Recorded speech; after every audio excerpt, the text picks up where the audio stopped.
सबने मिलकर के श्री भगवान को विनय पूर्वक आर्त भाव से पुकारा। आकाशवाणी हुई, निर्भय हो जाओ, निश्चिंत हो जाओ, मैं स्वयं अपने अंशों के सहित अवतार लेकर इस भूमि का भार हरण करूंगा।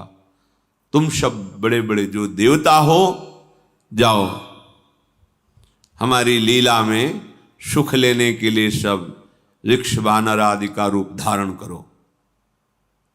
ब्रह्मा जी, महादेव जी, बड़े बड़े ईश्वर कोटि के लोकपाल बहुत प्रसन्न हुए, क्योंकि भगवद वाणी सत्य है, त्रिकाल सत्य है। सबको विश्वास हो गया कि अब मारा तो जाएगा ये महासुर, जिसको लगता था कोई ना मंत्र के द्वारा मार सकता है ना अस्त्र के द्वारा मार सकता है। स्वयं श्री भगवान पधार रहे। भगवान ने जो निरंतर भजन प्राण रहते हैं, कश्यप जी, अदिति जी, वो भगवान के वात्सल्य में भरे थे। प्रभु जब प्रकट हुए तो उनसे कहा, मुझे आप जैसा पुत्र चाहिए। प्रभु ने कहा कि मेरे जैसा तो मैं ही हूं, अद्वितीय हूं, दूसरा कोई है नहीं, मैं ही अवतरित होऊंगा। भजन में देखो कितनी सामर्थ्य है। जगत पिता को पुत्र रूप में प्राप्त कर रहे हैं। वही चक्रवर्ती सम्राट अवधपुरी के नरेश महाराज दशरथ जी के रूप में, जिनके महामहिम अद्भुत सौभाग्य प्राप्त करने वाली तीन ये रानियां, श्री कौशल्या जी, श्री कैकेयी जी, श्री सुमित्रा जी। भगवान वशिष्ठ जी इनके गुरुदेव हैं। प्रायः बड़े बड़े महान जो राज्य पालक रहे, उनके ऊपर, राजा के ऊपर महाराजा विराजमान रहे। ऊपर से स्वर्गलोक आदि लोकों से भी ये शिक्षा मिली है। देवराजेंद्र तो भगवान बृहस्पति, दैत्यराज बलि तो भगवान शुक्राचार्य, जनक जी तो सदानंद जी महाराज, दशरथ जी तो वशिष्ठ जी महाराज।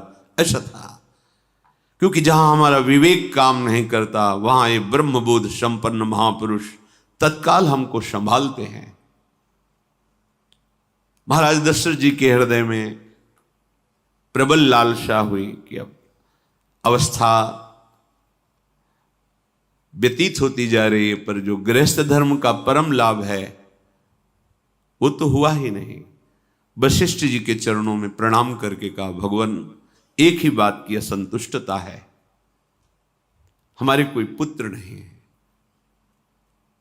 वशिष्ठ जी ध्यानस्थ हुए, ध्यान में देखा और उनका, तुम्हारा जैसा सौभाग्य अन्य का किसी का नहीं हो सकता। तुम्हारे यहां स्वयं सच्चिदानंद भगवान श्री हरि अपने अंशों के साथ अवतरित हो रहे। श्रृंगी ऋषि को बुलाया गया, पुत्रष्टि यज्ञ करी, उसमें साक्षात भगवान अग्निदेव प्रकट होकर के खीर दिया और कहा अपनी रानियों को पवा दीजिए। वशिष्ठ जी के आज्ञा के अनुसार उस खीर को दो भाग में किया। प्रथम भाग श्री कौशल्या जी को दिया, जो दूसरा भाग था उसके दो भाग किए, उसका एक भाग कैकेयी जी को दिया। अब जो एक भाग बचा उसके दो भाग किए और वशिष्ठ जी की आज्ञा के अनुसार एक माता कौशल्या जी को, एक कैकेयी जी को दिया। उन्होंने अपने हाथ से सुमित्रा जी को दिया। तो सुमित्रा जी के गर्भ से लक्ष्मण और शत्रुघ्न, कौशल्या जी ने जो भाग दिया उससे लक्ष्मण जी प्रकट हुए, जो रामचरण अनुरागी, अद्भुत अद्भुत हरि प्रेमी। शत्रुघ्न जी भरत चरणों का आश्रय लिए हुए राम जी का सेवन करते। बड़ा रहस्य है, कितनी मर्यादा है। गुरु की आज्ञा से जहां जैसा विधान होना चाहिए वैसा, तो उस बड़ा मंगल शुरू। ये महामहिम जगत पावन करने वाली माताएं, मानो अपने गर्भ में अखिल ब्रह्मांडों के स्वामी को धारण किए हुए हैं, जिनके गर्भ में अनंत ब्रह्मांड वास करते हैं, उन प्रभु को अपने गर्भ में धारण करने का अनुभव कर रहे हैं। महाराज दशरथ बहुत प्रसन्न है। ये जीवन का परम लाभ है।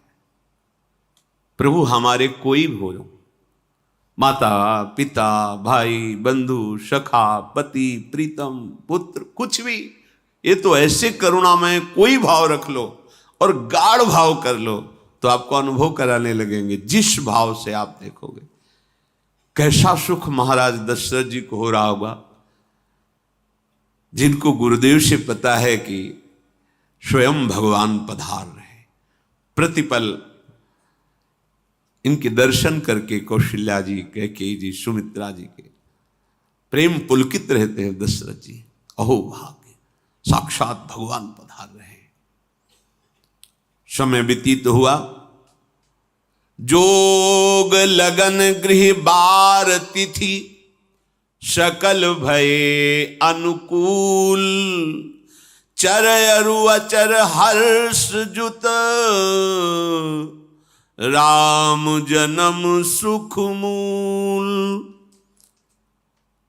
ठीक योग लगन ग्रह वार तिथि सब अनुकूल हो गई। कब? जिसके हृदय में प्रभु का प्रकाश हो जाता है। जो प्रभु के भजन में रहता है तो योग लगन ग्रह वार तिथि नक्षत्र सब अनुकूल हो जाते हैं। जो पे कृष्ण चरण मन अर्पित, तो करी हैं का नवग्रह रंग। सब ग्रह नक्षत्र वार तिथि, ये जितने भी विघ्न कारक या शुभ कारक है, ये सब शासन में रहते हैं। जिसके हृदय में भगवान नाम चल, जिते विनायक शुभ अशुभ, ये विघ्न करे नहीं कोई, क्योंकि भगवान का नाम चल रहा है। हृदय में भगवान प्रकाशित हो गए हैं, परमानंद अनुभव होता है। ऐसे भगवान जगत में प्रकट हो रहे हैं। ये तो कभी कभी अवतार होता है, पर ये अवतार होता ही रहता है। भगत के हृदय रूपी महल में अवतार होता रहता है। जो निरंतर भगवत चिंतन परायण अपने अहम को भगवान के चरणों में समर्पित किया तो भय प्रकट कृपाला, यही हृदय में प्रकाशित हो जाते हैं। हृदय में ही दिव्य वृंदावन प्रिया प्रीतम दिव्य लीला। चैत्र का महीना, नवमी तिथि, शुक्ल पक्ष, अभिजीत मुहूर्त, ठीक दोपहर का समय 12 बजे। सब लोगों को परमानंद प्रदान करने वाले प्रभु पधारे। शीतल मंद सुगंधित वायु बह रही है, देवताओं की दुंदुभियां बज रही, पुष्पों की वर्षा हो रही। बड़े बड़े ऋषि मुनि नृत्य कर उठे। जैसे साधना को फल मिलता है हृदय आनंद में, आज समस्त साधनाओं के फल स्वयं मंगल मूर्ति प्रभु पधार रहे। सब महात्माओं का, संतों का हृदय अलौकिक आनंद से भरा हुआ है। पृथ्वी जितनी दिव्यता है सब प्रकाशित कर दी। रस भरे फल, औषधियां, दिव्य मणियां, रत्न जो छुपाए हुए अपने गर्भ में थी, प्रभु आ रहे, सब प्रकाशित कर दी। जलधाराएं जो सूखी हुई थी वो भी। जब ब्रह्मा जी ने देखा कि जो भगवान ने आकाशवाणी में कहा था वो सब सत्य हो रहा है, आकाश में ब्रह्मा जी समस्त देवतागण विराजमान होकर के अंजलियों में दिव्य पुष्प लेकर के वर्षा कर रहे हैं। सुंदर सुंदर अलग अलग वाद्य बज रहे हैं। ऋषि मुनि देवता सब स्तुति कर रहे हैं। प्रणाम मुद्रा में सब खड़े हैं, क्योंकि समस्त लोकों का पालन करने वाले भगवान श्री हरि महाराज चक्रवर्ती सम्राट दशरथ जी के भवन में प्रकट हो रहे हैं। तो आकाश में सब ईश्वर कोटि के महापुरुष पुष्पांजलि अर्पित कर रहे हैं। उसी समय भगवान का प्रादुर्भाव होता है। भगवान कभी गर्भ से नहीं प्रकट होते, लीला होती है, ऐसा अनुभव होता है गर्भ है, पर पहले भगवान भगवान के रूप में प्रकट होते हैं, फिर वो बालक बन जाते हैं। कभी ऐसा कहीं नहीं मिला, अनुभव होता है ऐसा, समय से गर्भ रहा, समय से गर्भ बढ़ा, ऐसा अनुभव होता है, पर भगवान प्रकट होते हैं। इसीलिए भय प्रगट कृपाला दीन दयाला कौशल्या हितकारी हर्षित महतारी मुनि मनहारी अद्भुत रूप विचारी लोचन अभिरामा तनु घन श्यामा निज आयुध भुज चारी भूषण बनमाला नयन विशाला शोभा सिंधु खरारी कह दुई कर जोरी अस्तुति तोरी केहि विधि करो अनंता माया गुण ज्ञाना तीत अमाना वेद पुराण भनंता करुणा सुख सागर सब गुण आगर जेहि गावहि श्रुति संता सो मम हित लागी जन अनुरागी भयउ प्रगट श्रीकंता ब्रह्मांड निकाया निर्मित माया रोम रोम प्रतिवेद कहे मम उर्षो बाशी यह उपहासी सुनत धीर मति थिर न रहे उपजा जब ज्ञाना प्रभु मुस्काना चरित बहुत विधि कीनि चहे कही कथा सुहाई मातु बुझाई जेहि प्रकार सुत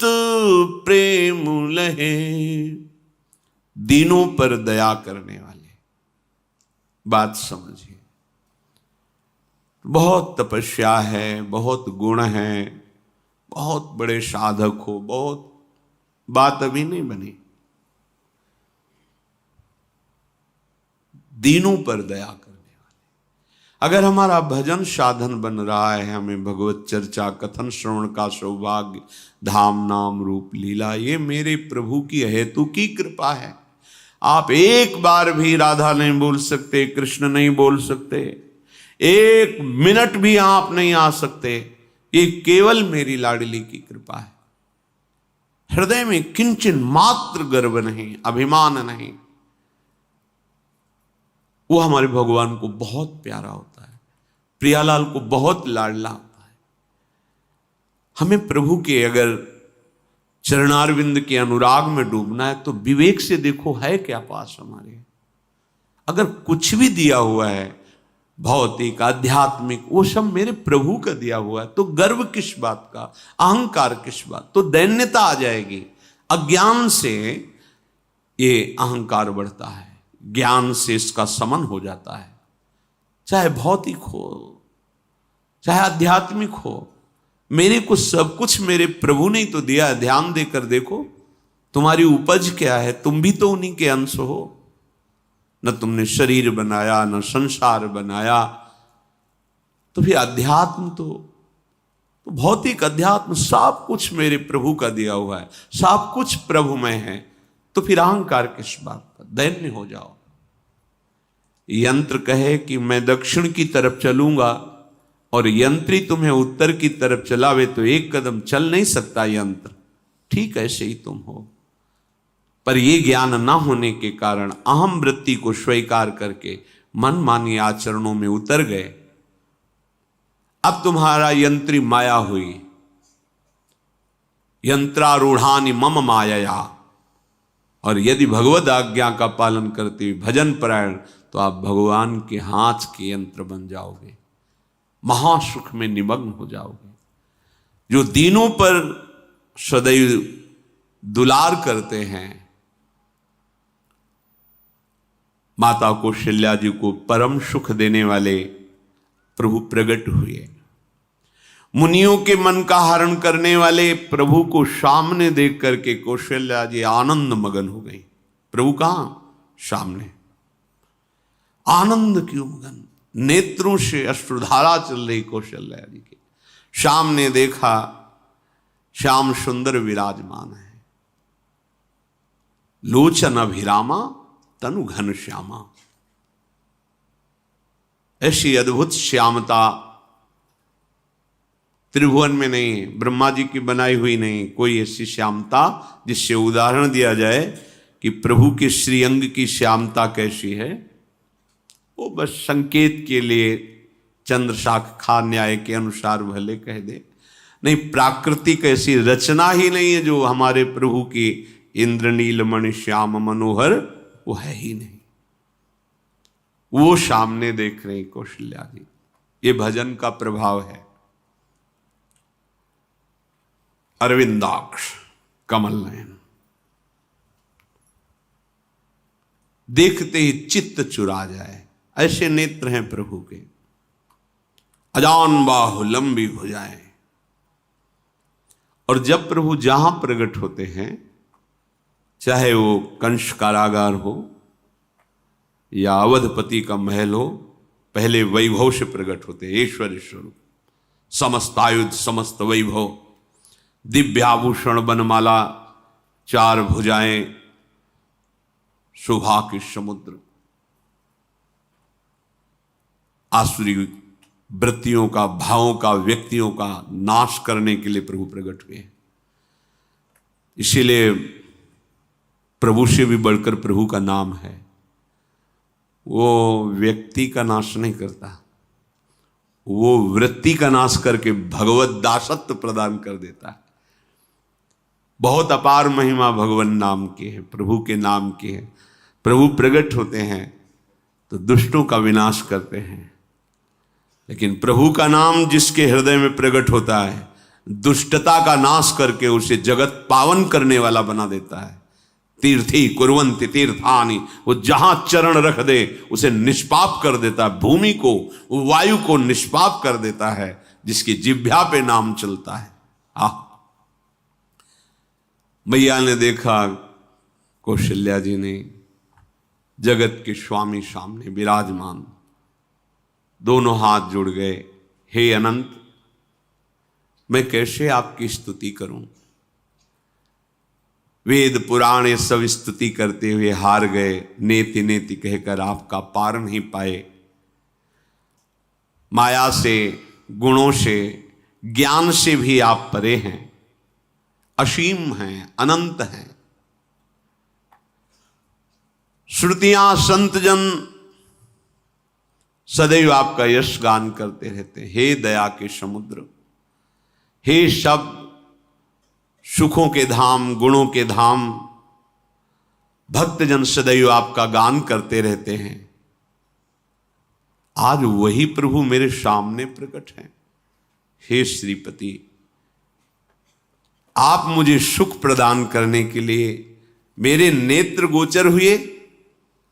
अरे जिनके रोम रोम में अनेकों ब्रह्मांड वास करते हैं, एक रोमकूप में अनेकों ब्रह्मांड वास, वो प्रभु मेरे पुत्र कहलाए, ये तो हंसी की ही बात है। मेरी बुद्धि विचलित हो रही। प्रभु कहां आप असीम महिमा अनंत विराट, आप मेरे पुत्र। जब ऐसा वर्णन कर रहे तो प्रभु मुस्कुराए।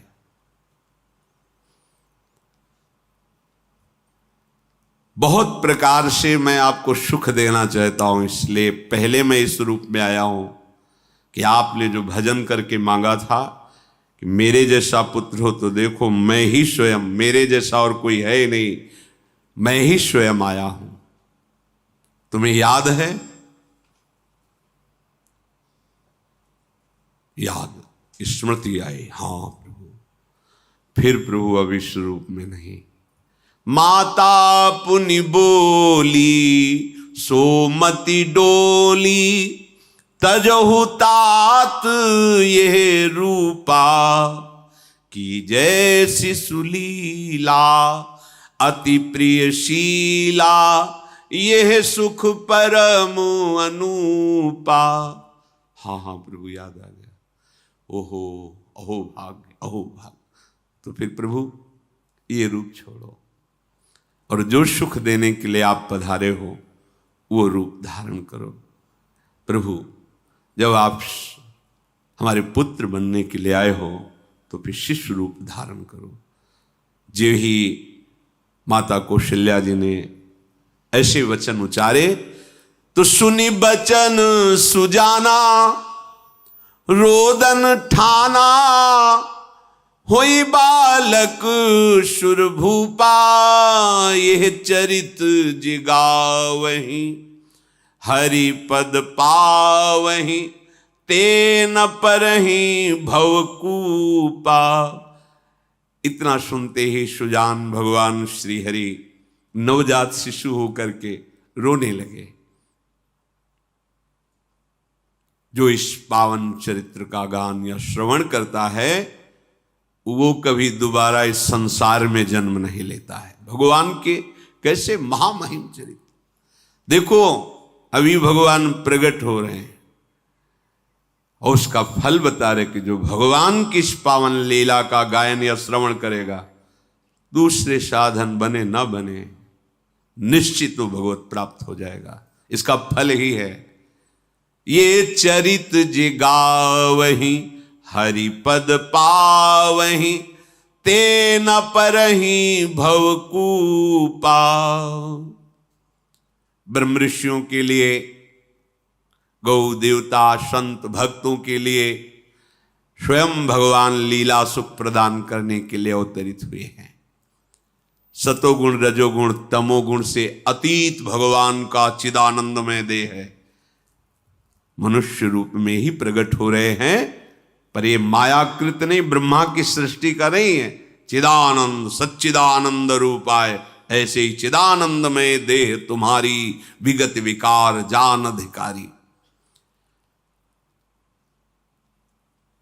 निज इच्छा निर्मित तनु है, कर्म बंधन से नहीं, प्रकृति के अधीन नहीं, प्रकृति को अधीन करके स्वयं की इच्छा से आत्मस्वरूप सच्चिदानंद भगवान का विग्रह है। अब शिशु का रोदन सुन करके जैसे समुद्र में ज्वार भाटा आ जाता है, ऐसे महाराज दशरथ जी के भवन में सुख सिंधु की बाढ़ आ गई। महारानी कौशल्या जी ने शिशु का जन्म किया। ऐसा जन्म हुआ है जन्म मरण मिटाने वाला। आप सोचते होंगे कि ये प्रिया प्रीतम के अनुरागी, हम आपको सच्ची कहते हैं, हम इनकी बात कर रहे हैं ना तो दिमाग में रील कुछ और ही चलती है। हमें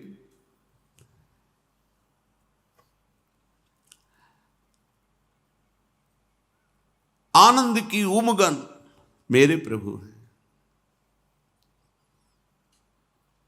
कल जब इस प्रसंग का गायन करना है तो थोड़ा चिंतन कर रहे थे, तो जब जनकपुर की सीमा में भगवान विश्वामित्र जी के साथ पधारते, आगे प्रसंग आएगा, और जानकी जी जब पुष्प वाटिका में प्रभु की जब दृष्टि पड़ती है और दोनों दृष्टि मिलती है, तो उस समय दिखाई दे रहा था इतना भी अंतर नहीं था, इतना भी अंतर नहीं था। तो ये बता रहे प्रिया प्रीतम, इतना भी अंतर है। उनके जब नेत्रों में केवल देख रहे थे तो वही नेत्र थे, रूप और स्थान अलग था, लेकिन नेत्रों में वही था जो देखते, जो यहां देखते वही वहां दिखाई दे रहा था। दोनों नेत्रों में पहचान हो जाती, जैसे अपना पति है ना, और वो किसी सुंदर नाटक में वो किसी दूसरे का पति बन करके स्वांग कर रहा हो तो उसको जलन थोड़ी होती है, उसको लगता है कि मेरा प्रीतम कितना अभिनय में प्रवीण है, ओहो मेरा प्रीतम, मेरा प्रीतम। वो आनंदित होती उसे देख के, मेरा प्रीतम अभिनय में कितना प्रवीण है। उपासक अपनी ही धारा में रहे। जीव शिशु की रोने की धुनी हुई, आनंद की सोचो कैसा आनंद, प्रभु पधारे। दासियां आनंदित होकर दौड़ी, जो दिखाई देता है कौशल्या जी के बालक हुआ है। महाराज सभा में विराजमान हैं, बड़े बड़े राजा लोग, क्योंकि सम्राट पदवी, बादशाह है, राजा लोग आसपास। महाराज की जय हो। महारानी कौशल्या ने बालक प्रकट किया है। बस ये तो यह है ब्रह्मानंद समाना। ये शब्द पढ़ते ही ब्रह्मानंद में डूब गए, अश्रु प्रवाह होने लगा, रोमांच होने लगा। उठने की इच्छा करते पर सामर्थ्य नहीं रह गई, शिथिलता आ गई। विचार करते हैं, जाकर नाम सुनत शुभ होई, मोरे गृह आवा प्रभु सोई। परमानंद पूरी मन राजा। आहा, अरे जिसका नाम सुनने से मंगल होता है, शुभ, वो नामी स्वयं मेरे यहां शिशु रूप में आए। हिम्मत करते हैं, उठो, पर आनंद की ऐसी विकलता है, फिर अपने आनंद को भगवत कृपा से संभालते हुए उठे। आनंद के बाजे बजाए जाए, मेरे घर, अंदर से मेरे घर प्रभु पधारे। पता है कौन पधारा है, जाकर नाम सुनत शुभ होई, मोरे गृह आवा प्रभु सोई। देखो, चाहे बाहर प्रकट हो चाहे अंदर प्रकट हो, एक ही दशा होती है। जिस उपासक की उपासना की परिपक्व अवस्था में उसके उपास्य देव हृदय में प्रकट होते अधीर हो जाता है। गदगद सुर नैना सजल, दंपति रस है भीन। अद्भुत। महाराज दशरथ जी अपने को संभालते हुए सबसे पहले गुरुदेव का स्मरण किया और अपने समीप बैठे हुए दूत, जल्दी जाओ गुरुदेव को कहो आपका आशीर्वाद फलीभूत हुआ है। गुरु वशिष्ठ जी पधारे। ब्रह्म ऋषि जन वशिष्ठ जी अनुपम रूप का पान कर रहे हैं। देखा भगवान की उस बाल स्वरूप को, रूप राशि हैं प्रभु। ये परम ज्ञान समुद्र में अवगाहन करने वाले महापुरुष हैं। कोई भी ज्ञान का जो भी अंश प्राप्त करता है, जो आत्मस्वरूप में स्थित ब्रह्मबोध होता है, इन्हीं महापुरुषों की जूठन से होता है। ऐसी ज्ञान की उच्च अवस्था वशिष्ठ जी की है, क्योंकि ज्ञान मार्ग से भी है, श्री महादेव जी की कृपा से गुजरना पड़ा है तो देखा है। वशिष्ठ जी की ऐसी उनकी कृपा से समझ, ऐसी ऊंची अवस्था ज्ञान की, पर वो आज जब प्रभु के रूप को देख रहे हैं तो असीम आनंद में डूब रहे हैं। जो तात्कालिक संस्कार किए जाते हैं, नंदी मुख श्राद्ध जात कर्म संस्कार ये किए गए। बहुत से ब्रह्म ऋषियों को स्वर्ण से जटित सींग, खुर, ऐसी गौएं, मणियों का दान दिव्य चक्रवर्ती सम्राट हैं। पूरा नगर सजाया गया है, बंधनवार सुंदर फूलों से श्रृंगारित पूरी अयोध्या ब्रह्मानंद में मग्न है, क्योंकि ब्रह्मानंद का मूल स्वयं भगवान पधारे हैं। समूह नगर की जो अयोध्या में वास करने वाली युवतियां हैं, सुंदर गान करते हुए सब कौशल्या जी के चरणों में प्रणाम करती हैं और उस हरि के दर्शन करती हैं। वो सुंदर रूप जो महल में प्रवेश करता परमानंद में मगन हो जाता है।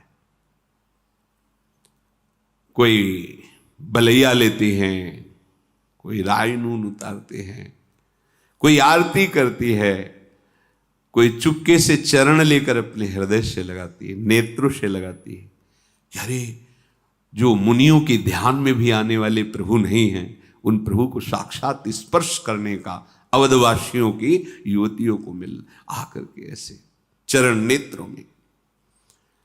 महाराज दशरथ के दरबार से आज वैसे ही बैठता रहता था, पर आज जो कुछ मांगे सर्वस्व का दान, कस्तूरी चंदन केसर की कीच मच रही, घर घर मंगल बधावा बज रहा है। शोभा के मूल भगवान पधारे हैं, तो आनंद का क्या वर्णन। इधर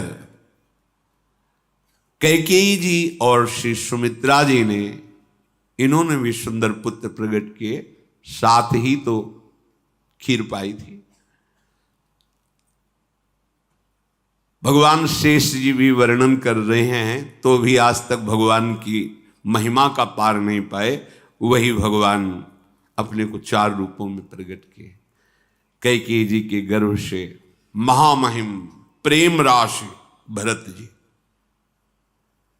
और सुमित्रा जी के गर्भ से लखनलाल और शत्रुघ्न जी। ये लखनलाल जी स्वयं भगवान शेष जी हैं। कितना प्यार करते हैं भगवान को, सदैव अपनी गोद में शयन कराते रहते हैं, फणों का छाया किए हुए अपनी गोद में प्रभु को शयन कराते रहते हैं।